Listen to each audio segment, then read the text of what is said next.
विद्यार्थी मित्रांनो, physics section 2 मधल्या काही महत्त्वाच्या अशा टॉपिकचा आज आपण विचार करणार आहोत.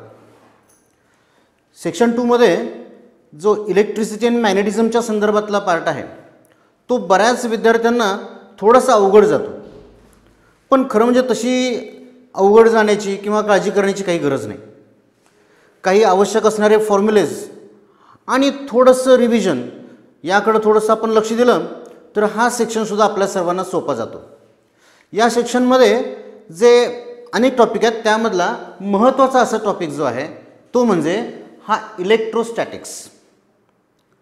11वीमध्ये असताना देखील आपल्याला याच नावाचा एक टॉपिक झालेला होता इलेक्ट्रोस्टॅटिक्स असाच. त्यामध्ये काही बेसिक गोष्टी आपण अभ्यासल्या. उदाहरणार्थ कुलम्ब्स लॉ आपण पाहिला. दोन चार्जेसमध्ये जो काही फोर्स असतो attraction or repulsion, it depends upon the nature of that charge. तो फोर्स कॅल्क्युलेट करण्यासाठी आपण कुलम्ब्स लॉ वापरतो.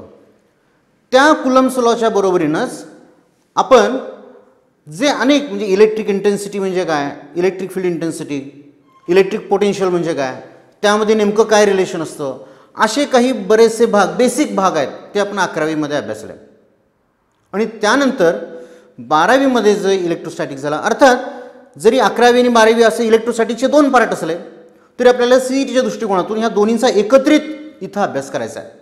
आणि म्हणून जे आपणाला या टॉपिकमधले महत्त्वाचे फॉर्म्युले पाहायचे आहेत ते फॉर्म्युले पाहत असताना थोडे फॉर्म्युले बेसिक फॉर्म्युले 11वीमधले देखील असतील. असे देखील काही फॉर्म्युले आपण इथं पाहणार आहोत. पण पहिल्यांदा आपण पाहिला यामधला फॉर्म्युला तर तो आहे Coulomb's law.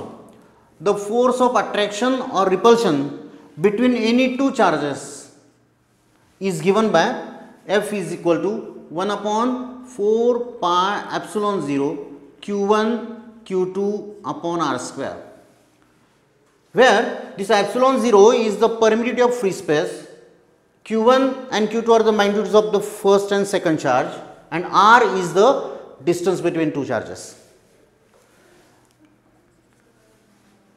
Electric field intensity, the definition of electric field intensity, this is a basic definition and very important definition. Electric field intensity is nothing but the force acting per unit positive charge. Of course, it is a vector quantity. So, electric field intensity is equal to force per unit positive charge. This is the formula, basic formula for electric intensity, and from this formula we have derived the formula for electric intensity due to a single point charge, and that is E is equal to 1 upon 4 pi epsilon 0 Q upon R square. This is basic formula for electric intensity. The second important thing that we have studied in 11th standard, that is again electric potential. The definition of electric potential, that is the amount of work done in bringing unit positive charge from infinity to the given point inside the electric field. That is electric potential V is equal to amount of work done, that is W upon per unit charge, that is Q0. W upon Q. This is the formula for electric potential. And again the formula for electric potential due to a point charge, that is equal to 1 upon 4 pi epsilon 0 Q upon R. From these two equations, that is the equation for electric intensity and equation for potential difference, we can easily find out the relation between electric intensity and electric potential, that is E is equal to minus dV by dx, or electric intensity is equal to electric potential upon distance. This is the relation between intensity and potential. These are the basic formulas that we have studied in 11th standard. याच बरोबर आपण काही मग electric dipole असेल, electric dipole moment म्हणजे काय, अशा काही डेफिनेशन्स पाहिल्या होत्या. Electric lines of forces, electric lines of फोर्सेसचे properties, electric tubes of forces, असा सगळा थोडासा भाग आपण अभ्यासून त्याच्या प्रॉपर्टीज पाहून मग आपण 12वीमध्ये काही पॉईंट्स अभ्यासलेले होते. त्याच्यामध्ये सुरुवातीलाच जे काही फॉर्म्युले पाहिले त्यामध्ये आपण गॉजस थेरम पाहिला. गॉजस थेरम काय होता, for a closed surface of any shape total normal electric induction is always equal to the algebraic sum of the charges enclosed by that surface. T and EI over a closed surface is always equal to algebraic sum of the charges. T and EI find out करायचा formula आपल्या सर्वांना माहिती आहे, integration of epsilon E cos theta ds that is equal to summation of charge Q. हा Gauss's theorem आपण अभ्यासला. या Gauss's थेरमवरून आपण काही त्याचे ॲप्लिकेशन्स पाहिलेत. प्रामुख्याने आपण 3 ॲप्लिकेशन्स त्याचे अभ्यासलेले आहेत. जर का आपण चार्ज सरफेस हा स्पेरिकल घेतला, स्पेरिकल शेपमध्ये म्हणजे एखादा स्पियर असेल आणि त्याच्यावरती आपण चार्ज ठेवलेला असेल, the charge is stored on the spherical conducting surface, असं जर का असेल तर त्यावेळेला आपण त्या इलेक्ट्रिक इंटेन्सिटी त्या चार्जेसमुळं, स्पियरवरच्या चार्जेसमुळं जी electric intensity at any point outside the sphere आपण फाइंड आउट केला होता आणि तो फॉर्म्युला आपल्याला मिळाला 1/4πε0 Q/r², where Q is the total charge given to the sphere stored on the sphere and R is the distance between the point and center of the sphere. Suppose this is the sphere and charge Q is given to on its outer surface and the point is here. Then small r is the distance, this distance between this given point P and the center of the sphere O. Charge is given on the surface. But suppose if this point P is on the surface of the sphere, then we get on the surface electric intensity E is equal to, the same formula can be written as 1/4πε0 Q upon capital R², where capital R is the radius of this sphere, capital R. Again, this formula can be converted as sigma upon epsilon 0, where sigma is the surface charge density, that is charge upon area 4πr², Q upon 4πr², that is sigma, charge per unit area. Then the second application of this Gauss's theorem, that is for cylindrical body,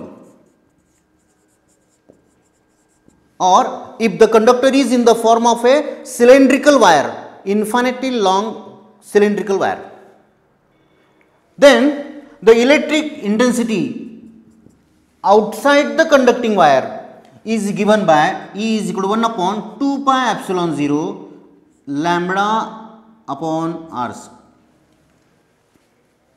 where this lambda is nothing but charge per unit length of the conductor. That means the total charge given to the conductor divided by total length of the conductor. Then the next formula, the next application of Gauss's theorem, that is for infinite long parallel metal plates.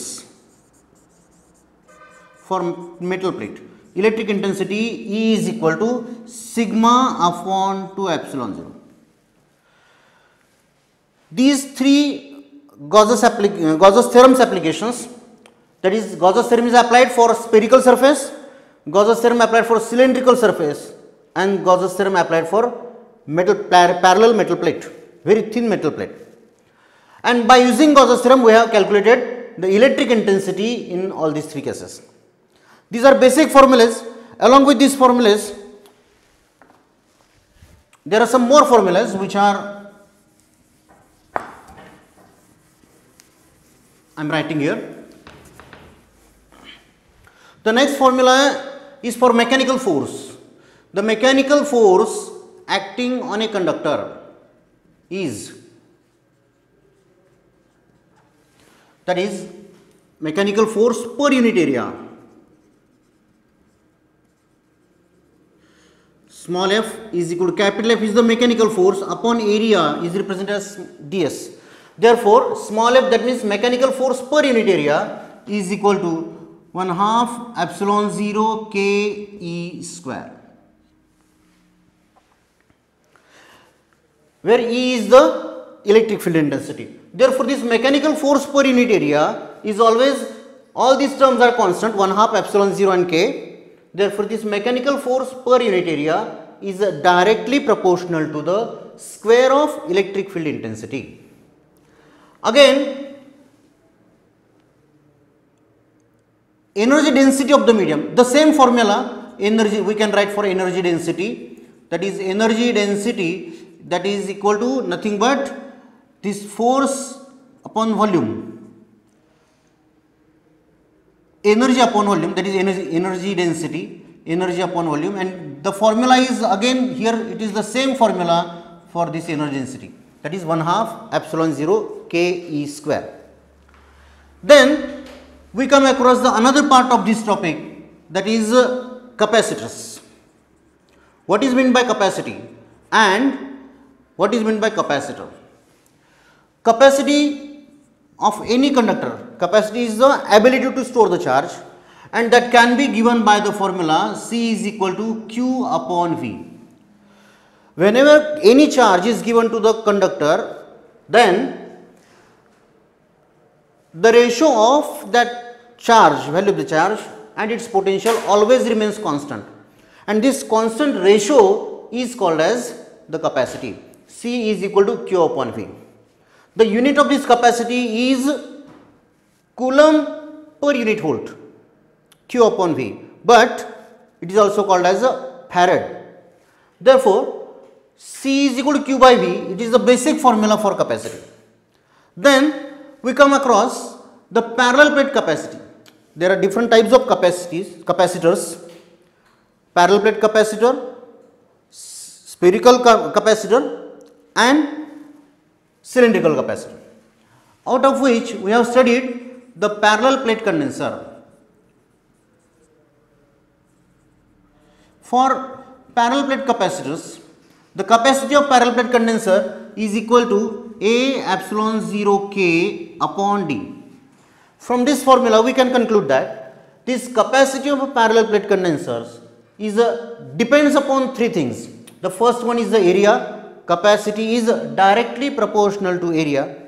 Capacity is directly proportional to K, that is dielectric constant of the medium, and capacity is inversely proportional to D. That means from these relations capacity depends upon A, K and inversely proportional to D.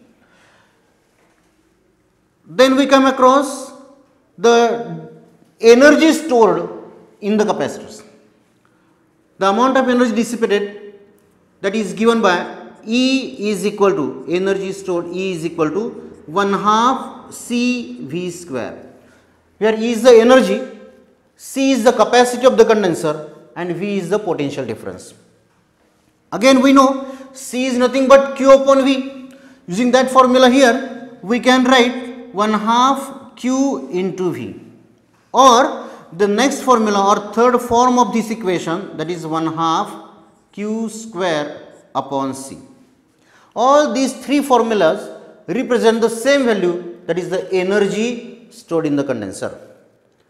Then the next formula is the series combination of capacitors. Series combination of capacitors. We know that for series combination, the current passing through each condenser, that is the charge, amount of charge stored on each condensers is same, but there may be difference in their potential differences. And by using that condition, we calculated the formula or the equivalent capacity of series combination, that is 1 upon Cs is equal to 1 upon C1 plus 1 upon C2 plus dot dot plus 1 upon Cn.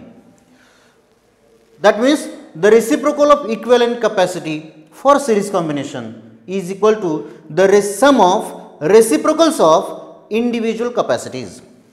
While for parallel combination of capacitors, we can write Cp is equal to C1 plus C2 plus dot dot dot plus Cn. That means for parallel combination there is addition of the capacities of individual capacities. इथं series combination आणि पॅरल कॉम्बिनेशनच्या बाबतीमध्ये कॅपॅसिटरच्या बाबतीमध्ये आपल्याला एक गोष्ट लक्षात ठेवायला पाहिजे. आपण 11वी मध्ये असताना सिरीज आणि पॅरल कॉम्बिनेशन हे रेजिस्टरच्या बाबतीमध्ये अभ्यासलेलं आहे आणि ते जे फॉर्म्युला आहेत रेजिस्टरचे सिरीज आणि पॅरल कॉम्बिनेशनचे फॉर्म्युले आणि कपॅसिटरचे जर का आपण फॉर्म्युले पाहिले सिरीज कॉम्बिनेशन आणि पॅरल कॉम्बिनेशनच्या इक्विव्हॅलेंट कपॅसिटीचे, तर आपल्या लक्षात येईल रेजिस्टन्स आणि कपॅसिटरच्या बाबतीमध्ये हे फॉर्म्युले बरोबर विरुद्ध झालेले आहेत. रेजिस्टन्ससाठी सिरीजमध्ये RS = R1 + R2 असतं, ते इथं पॅरलला फॉर्म्युला आहे. म्हणून हे फॉर्म्युले आपल्याला लक्षात ठेवले पाहिजेत. रेजिस्टन्सचं पॅरल कॉम्बिनेशन सिरीज कॉम्बिनेशन आणि कपॅसिटरचं सिरीज आणि पॅरल कॉम्बिनेशन यामधला फरक आहे तो आपल्याला लक्षात ठेवावा लागेल. या फॉर्म्युल्यानंतर आता काही प्रॉब्लेम्स आपण याच्यामधले सोडणार आहोत की जे या अगोदर वेगवेगळ्या देशामधल्या वेगवेगळ्या CETच्या एक्झाम्सना विचारले गेले आहेत. असे काही प्रॉब्लेम्स मी इथं घेतलेले आहेत. आपण ते फॉर्म्युले एका पाठोपाठ एक पाहूया. पहिला प्रॉब्लेम पाहिजे, त्यामध्ये तो प्रॉब्लेम पहिला मी वाचतो आणि मग आपण तो सोडवण्याचा प्रयत्न करूया. पहा, 2 spheres carrying charges 6 microcoulomb and 9 microcoulomb. 2 spheres आहेत, त्यांच्यावरती चार्जेस जे आहेत ते दिलेले चार्जेस पण त्यांनी सांगितलेले आहेत. पहिल्या स्पियरवरती 6 मायक्रोकुलम इतका चार्ज आहे, दुसऱ्यावरती 9 मायक्रोकुलम आहे. Separate by distance d. त्या दोन्ही स्पियरमधलं अंतर, समजा हा पहिला स्पियर आहे, आपण हा पहिला स्पियर समजा 6 मायक्रोकुलम याच्यावरती आपण चार्ज दिलेला आहे आणि दुसरा स्पियर इथं आहे याच्यावरती आपण 9 मायक्रोकुलम इतका चार्ज दिला. यांच्यामधलं जे डिस्टन्स आहे ते d इतका आहे. अर्थात त्या दोन्ही पण आयडेंटिकल चार्जेस असल्यामुळं त्यांच्यामध्ये फोर्स ऑफ रिपल्शन ॲक्ट होईल. एक्सपिरियन्स आहे फोर्स F, यांच्यामधला जो फोर्स आहे तो F इतका आहे. When the charge of -3 microcoulomb is given to both the spheres. आता काय केलं, हा जो स्पियर याच्यावरती 6 मायक्रोकुलम इतका चार्ज होता त्याच्याच वरती आता -3 मायक्रोकुलम इतका चार्ज दिला. 6 मायक्रोकुलम होतं, -3 त्याच्यावरती ॲड केलं, ठीक आहे. आणखीन तेवढाच चार्ज म्हणजे -3 मायक्रोकुलम इतका चार्ज दुसऱ्या स्पियरवरती पण दिला. अगोदर 9 मायक्रोकुलम होतं, आता परत -3 मायक्रोकुलम इतका त्याचवरती ॲड केला. Distance same, kept at the same distance. Then the new force is. नवीन फोर्स किती असेल असं त्यांनी विचारलं. पहिल्यांदा आपण ह्या व्हॅल्यूवरून त्यांनी ज्या किमती दिल्यात त्यावरून सुरुवातीला जो फोर्स होता त्यांनी सांगितलं F इतका आहे, तर तो F हा फोर्स जो आहे तो किती आहे त्याचा फॉर्म्युला कुलम्स लॉचा जर का फॉर्म्युला आपण वापरला तर आपल्याला त्याची व्हॅल्यू काढता येईल. F = 1/4πε0. ही जी किंमत आहे त्याला मी कॉन्स्टंट K वापरतो, कॅपिटल K वापरला मी. हा K इतका कॉन्स्टंट आहे समजा, into magnitude of first charge into magnitude of second charge divide by square of the distance d². ठीक आहे. हे सिम्प्लिफाय केलं तर मला मिळेल K × 54 डिवायडेड बाय d². हा झाला फोर्स F. आता आपण या दोन्ही पण स्पियरवरती -3 मायक्रोकुलम इतका चार्ज ॲड केला, त्यामुळे नंतर जो काही फोर्स तयार होणार आहे त्याला मी F1 म्हटलं तर हा कॉन्स्टंट K आहे तसाच येईल. आता जो फर्स्ट चार्ज आहे तो किती असेल, सुरुवातीला तो 6 मायक्रोकुलम होता, -3 ॲड केला त्याच्यावरती तर आपल्याला मिळेल 3 मायक्रोकुलम इतका चार्ज, इंटू सेकंड चार्ज 9 मायक्रोकुलम होता त्याच्यावरती पुन्हा मी -3 मायक्रोकुलम ॲड केला तर तो मिळेल 6 microcoulomb, same distance, that mean d². हे परत आपण सॉल्व केलं तर आपल्याला मिळेल 18K/d². हा झाला F1. म्हणजे हा फर्स्ट फोर्स होता सुरुवातीला आणि नंतर दोन्हीकडे चार्ज ॲड के -3 मायक्रोकुलम इतका चार्ज केल्यानंतर हा इतका फोर्स झाला. आपल्याला हे F1 आणि F मधलं रिलेशन हवं आहे, त्यासाठी ह्या दोन्ही इक्वेशनचा इक्वेशन 2 डिवाइड बाय इक्वेशन 1 असा मी रेशो घेतो. मला मिळेल F1 divide by F is equal to 18K/d² divided by, मी परत इन्व्हर्स मल्टिप्लिकेशन करतो, d² डिवाइड बाय 54K. साहजिक आहे हे K कॅन्सल होईल, d² कॅन्सल होईल आणि आपल्याला मिळेल F1 divided by F is equal to 1/3. That means therefore F1, that is new force, is equal to F/3 and this is our answer. F/3. That means A is the answer. Okay. Next, the second problem.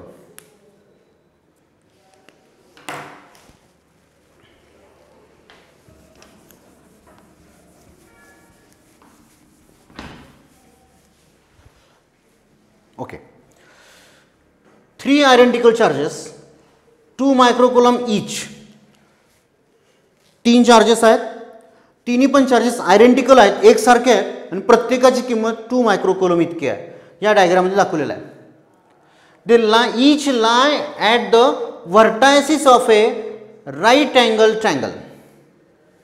हा right angle triangle आहे ABC आणि ह्याच्या तिन्ही पण व्हर्टायसिस जवळ इथं सुद्धा 2 मायक्रोकुलम, इथं सुद्धा 2 मायक्रोकुलम आणि इथं सुद्धा B या पॉईंट जवळ सुद्धा 2 मायक्रोकुलम इतका चार्ज ठेवलेला आहे. Forces on the charge at B, यातला हा जो B पॉईंट आहे, इथं जे फोर्सेस इतर दोन्ही चार्जेस A आणि C इथले जे चार्जेस आहेत ते फोर्स एक्झर्ट करतील. The forces on the charge at B due to A and C are F1 and F2 respectively. हे दोन्ही पण फोर्सेस दाखवलेत. हा A न जो B वरती एक्झर्ट केलेला फोर्स आहे त्याला मी F1 म्हटलोय, तो डाऊनवर्ड डायरेक्शनमध्ये दिसतोय. And the force exerted by C on B, that is F2. F1 is the force exerted by A, F2 is the force exerted by C. The angle between their resultant force and F2. आपल्याला जो angle शोधून काढायचा आहे तो angle हा या दोन्ही फोर्सेसच्या resultant मधला आणि F2 मधला पाहिजे. मग या दोन्हींचा रिझल्टंट कुठं असेल? साहजिक आहे, या दोन्हीच्या मध्ये तो असा कुठेतरी असेल. आणि म्हणून हा जो रिझल्टंट फोर्स आहे त्याला मी कॅपिटल F असं म्हणतोय.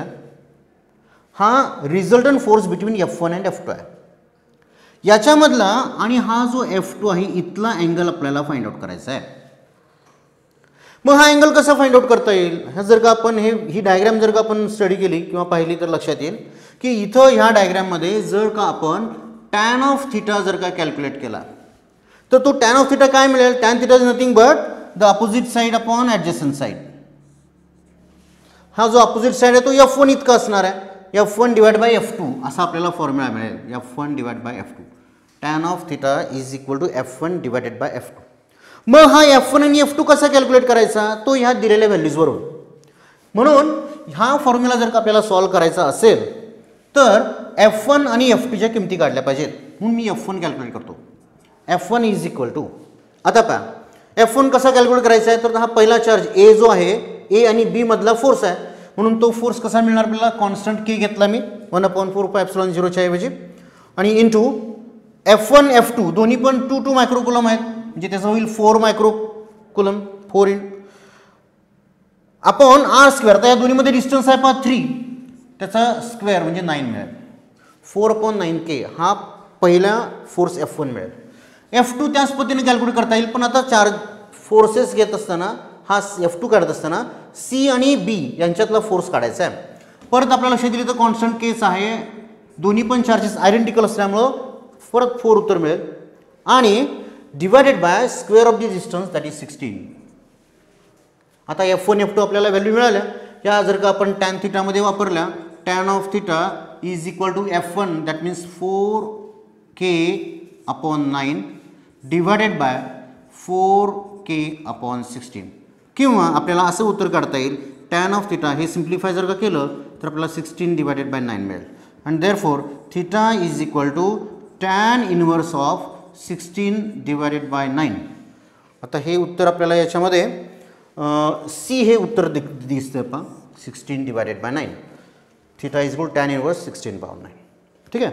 पुढचा प्रॉब्लेम आपण घेऊया. त्यासाठी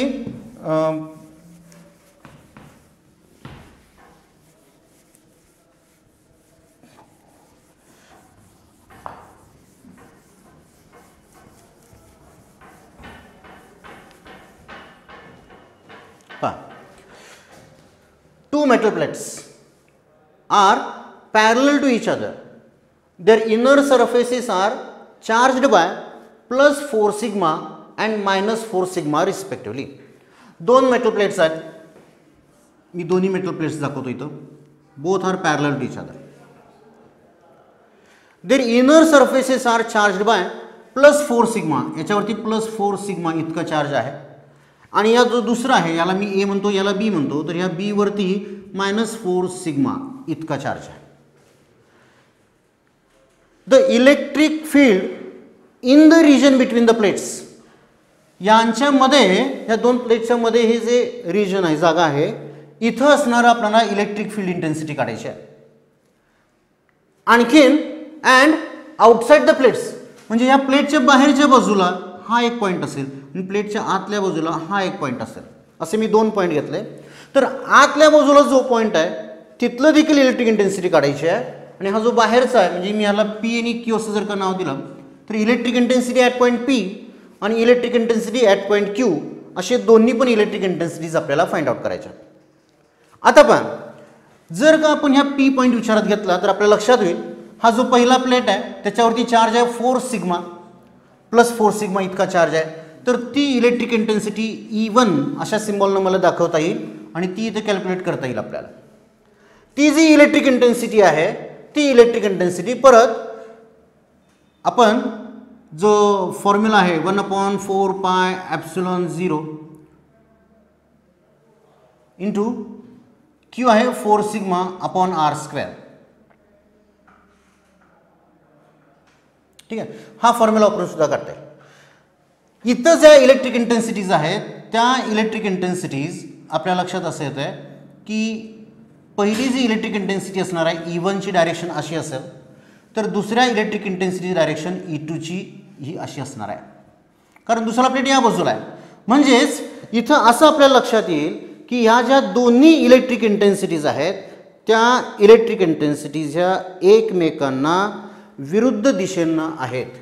E1 आणि E2 ह्या अपोजिट डायरेक्शनला आहेत, इनसाइड असं जर का आपण ऑब्झर्व घेतला तर.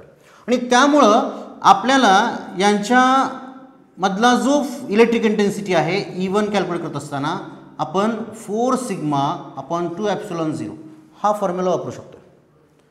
तसंच E2 कॅल्क्युलेट करायचा असेल तर तो E2 कॅल्क्युलेट करण्यासाठी आपल्याला परत सेम डिस्टन्स आहे E1 आणि E2 मध्ये, त्यामुळे हाच फॉर्म्युला मिळेल 4 सिग्मा अपॉन 2ε0. पण फरक हा असेल इलेक्ट्रिक इंटेन्सिटी E2 कॅल्क्युलेट करत असताना मायनस चिन्ह, कारण इथं -4 सिग्मा इतका चार्ज आहे. म्हणून असे E1 आणि E2 ह्या दोन्ही आपल्याला व्हॅल्यूज मिळतील. परंतु आता जर का आपण P हा पॉईंट विचारात घेतला तर E1 आणि E2 हे अपोजिट डायरेक्शनला आहेत. Q ह्या पॉईंटच्या बाबतीमध्ये आपल्याला असं लक्षात येईल E1 आणि E2 दोन्ही सुद्धा सेम डायरेक्शनला आहेत. त्यामुळं ॲट पॉईंट P आपल्याला रिझल्टंट इंटेन्सिटी काढायची असेल तर ती हे दोन्ही फील्ड अपोजिट डायरेक्शनला असल्यामुळं E1 - E2 होईल. आणि त्यामुळं E1 आणि E2 ची किंमत जर का मी इथं वापरली 4 सिग्मा अपॉन 2ε0 -4 सिग्मा अपॉन 2ε0, इथं हे मायनस चिन्ह का आलं हे आपल्याला समजणं गरजेचं आहे. हे जर का आपण इक्वेशन सॉल्व्ह केलं तर असं लक्षात येईल की 4 sigma divide by 2ε0 minus minus it becomes plus 4 sigma upon 2ε0. That means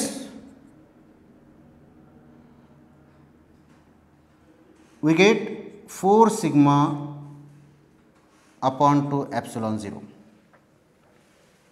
Okay. Now what happens at point Q?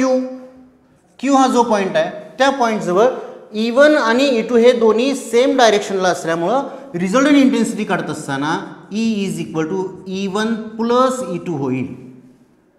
आता ह्या दोन्हीची बेरीज करूया. 4 sigma upon 2ε0 plus 4 sigma upon 2ε0, पण इथं हे निगेटिव्ह चिन्ह आहे, minus plus it becomes minus 4 sigma upon 2ε0 minus 4 sigma upon 2ε0 it will become 0. त्यामुळं 4 सिग्मा अपॉन 2ε0 आणि 0, 4 सिग्मा अपॉन ε0 येईल इथं. त्यामुळं आपल्याला उत्तर जे आहे ते 4 सिग्मा अपॉन ε0 आणि 0 असं उत्तर मिळेल, जे बी हे आहे. ओके. यानंतर पुढचा प्रॉब्लेम पहा. हे जे प्रॉब्लेम आहे हे सगळे कपॅसिटीवरचे पुढचे प्रॉब्लेम आता सुरू झालेले आहेत. कपॅसिटीच्या संदर्भातला हा प्रॉब्लेम आहे पहा. When 3 equal capacitors are connected in parallel, 3 condensers आहेत ते पॅरलमध्ये कनेक्ट केलेले आहेत. लागलीच आपल्याला त्यांची डायग्राम काढता येईल. 3 कंडेन्सर्स आहेत, हा एक कंडेन्सर, दुसरा आणि हा तिसरा, असे हे 3 कंडेन्सर्स आहेत. हे 3 पॅरलमध्ये कनेक्ट केलेले आहेत, इक्वल कपॅसिटर्स आहेत. समजा सी आपण त्या तिन्हींना म्हटलं, सी, सी आणि सी आहेत. And the identical capacitor is connected in series, अगदी सिरीजमध्ये असा सी एक हा कंडेन्सर कनेक्ट केलेला आहे. द रिझल्टंट कपॅसिटी, ह्या सगळ्या कॉम्बिनेशनची रिझल्टंट कपॅसिटी त्यांनी दिलेली आहे, ती आहे 3.75 microfarad. The capacity of each capacitor is. खूप सोपा असा प्रॉब्लेम आहे. आपल्याला माहिती आहे जेव्हा कंडेन्सर्स हे पॅरलमध्ये कनेक्ट केलेले असतात त्यावेळेला CP is equal to C1 plus C2 plus C3 हा फॉर्म्युला इथं वापरायचा आहे. इथं तिन्ही पण आयडेंटिकल कंडेन्सर्स आहेत, त्यामुळं C plus C plus C that is equal to 3C. त्यामुळं हा जो पॅरल कॉम्बिनेशन आहे याची इक्विव्हॅलेंट कपॅसिटी आपल्याला 3C इतकी मिळेल. आता हा 3C आणि हा C हे दोन्ही सिरीजमध्ये आहेत, त्यामुळं 1/CS is equal to 1/3C plus 1/C. हे जर का आपण सिम्प्लिफाय केलं तर आपल्याला मिळेल C plus 3C divided by 3C square that is 4C/3C² किंवा 1/CS is equal to 4/3C. याच्यावरून CS कॅल्क्युलेट करता येईल. CS is equal to 3C/4. हा रेसिप्रोकल घ्यायचं बऱ्याच वेळेला विसरून जातं आणि त्यामुळे आपला प्रॉब्लेम चुकण्याची शक्यता आहे.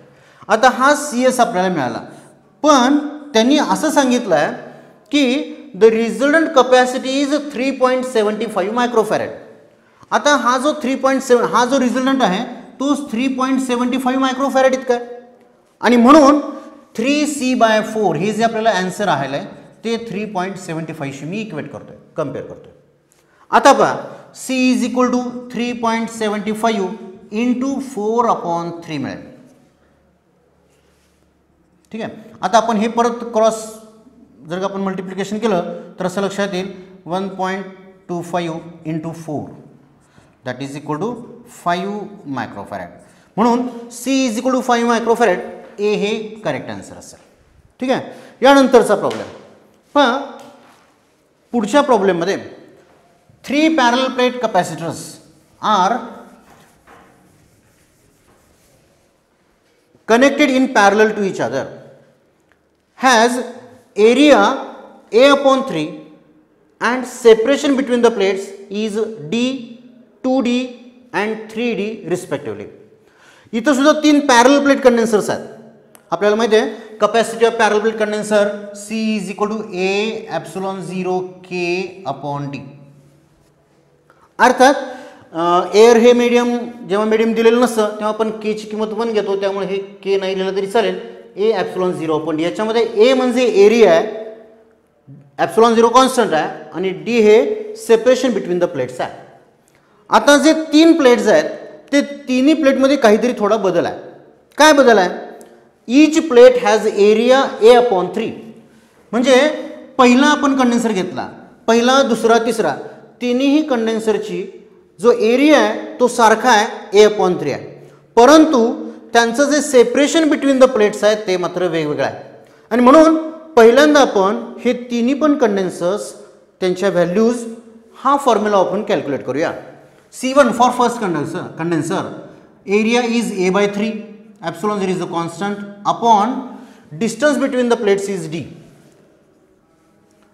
हे जर का आपण सिम्प्लिफाय केलं तर A/3D. This is the capacity of first condenser. For second condenser, again using this formula for second plate, we get second condenser we get A/3, that is the area ε0, but the distance is now 2D. Therefore, again simplifying this we get A/0 upon 6D. This is the capacity of second condenser. For third condenser, again the area is same A/3, ε0 is the constant, but now the distance or separation between the plates is 3D. Therefore we get A/0 upon 9D. These are the three individual capacities.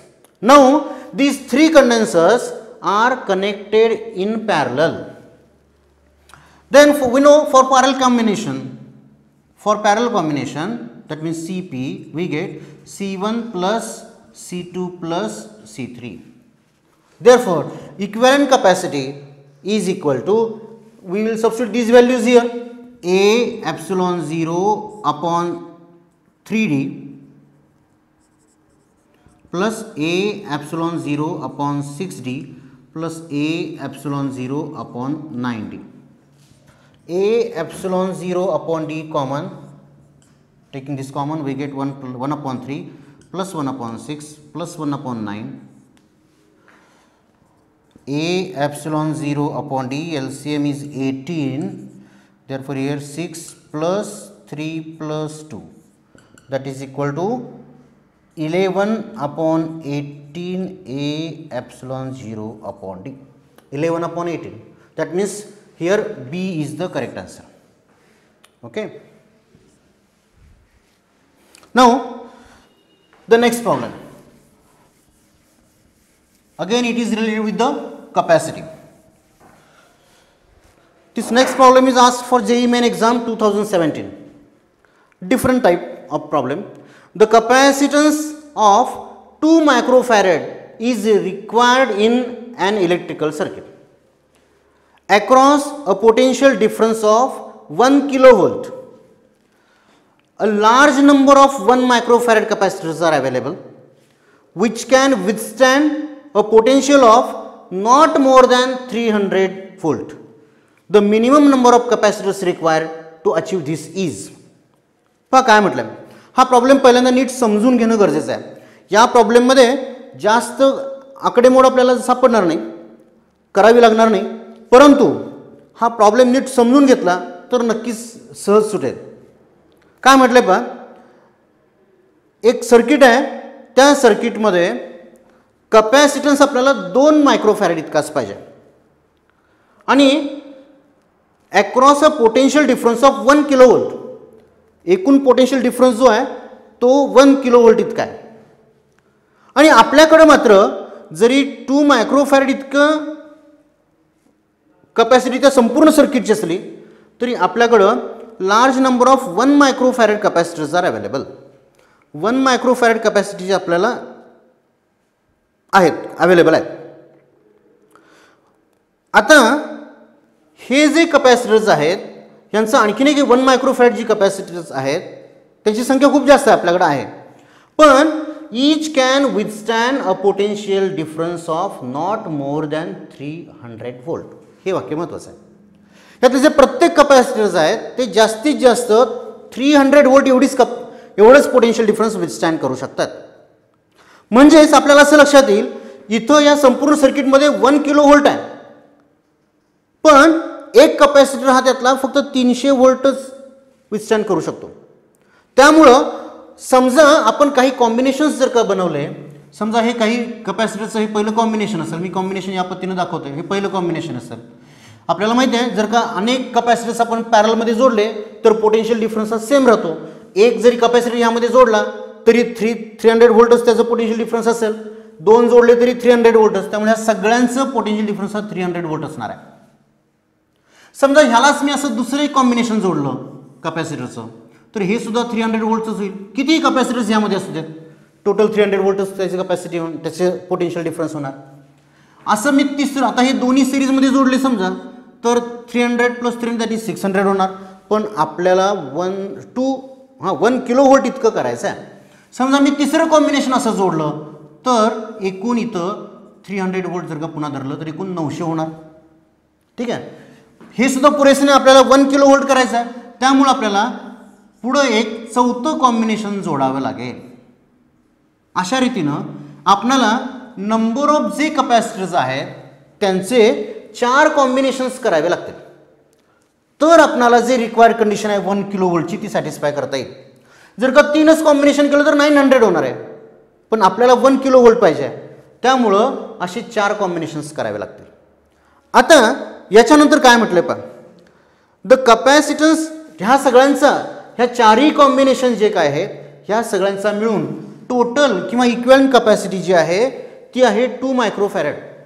म्हणजे ह्या series कॉम्बिनेशनसाठी यातल्या एकेका कॉम्बिनेशनची किती capacity असू शकते ते आपल्याला काढायचं आहे. आणि त्यासाठी मी हे जे 4 आहेत 1/CS सिरीज कॉम्बिनेशनसाठी आपल्याला असं सांगता येईल 1/ this combination C1 plus 1/C2 plus 1/C3 plus 1/C4. सगळे कंडेन्सर आयडेंटिकल आहेत त्यामुळे हे सगळे सेम असतील, त्यामुळे C नुसतं लिहिलं तरी चालेल. C किंवा CP म्हणतो मी. म्हणजेच 1/CS that is equal to 4/CP इतकं मिळेल. पण हा जो CS आहे तो 2 मायक्रोफॅरेड आहे, त्यामुळं 1/2 इज इक्वल टू 4/CP आणि याच्यावरून आपल्याला CP is equal to calculate करून काढता येईल 8 मायक्रोफॅरेड. म्हणजे ह्यातला एक जो कॉम्बिनेशन आहे त्याची कपॅसिटी 8 मायक्रोफॅरेड असली पाहिजे. 8 मायक्रोफॅरेड 8 अँड 8 असे चारही पण जेव्हा 8 मायक्रोफॅरेडचे आपण कॉम्बिनेशन जोडतो त्यावेळेला त्यांचं जे रिझल्टंट आहे ते 2 मायक्रोफॅरेड इतकं होईल. आता यातलं एक कॉम्बिनेशन विचारात घेऊ. ह्याच्यामध्ये आपल्याकडे अवेलेबल असणारे जे कपॅसिटर्स आहेत ते प्रत्येकी 1 मायक्रोफॅरेडचे आहेत, पण आपल्याला ह्या एका कॉम्बिनेशनमध्ये 8 मायक्रोफॅरेड पाहिजे. आणि त्यामुळं हे पॅरलमध्ये अरेंज करायचे असेल तर इथं आपल्याला अशा रीतीनं एकाला एक अशा रीतीनं असे 8 कपॅसिटर्स पॅरल कनेक्ट करावे लागतील.